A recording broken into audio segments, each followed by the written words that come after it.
तर कुर्ला स्थानकातली ही दृश्य आपण पाहतोय. अगदी ट्रॅकवरती सुद्धा आता पाणी साचलेलं आहे. मुंबईत पावसामुळे लोकल वाहतुकीवरती परिणाम झालेला आहे. 15 ते 20 मिनिटं लोकल आधीच उशिराने धावतात आणि त्यात कुर्ला स्थानकातली दृश्य पाहतोय जिथे ट्रॅकही दिसेनासा झालेला आहे. आज ऑरेंज अलर्ट देण्यात आलेला आहे आणि त्याचा वेगवेगळ्या भागात फटका बसताना दिसतोय.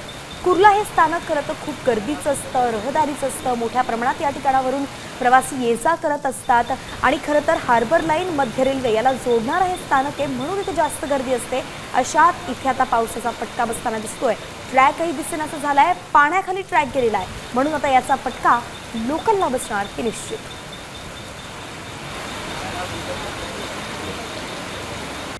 आता isakal.com आहे देशातील नंबर 1 ची मराठी न्यूज वेबसाईट. प्रत्येक अपडेटसाठी isakal.com ला नक्की भेट द्या.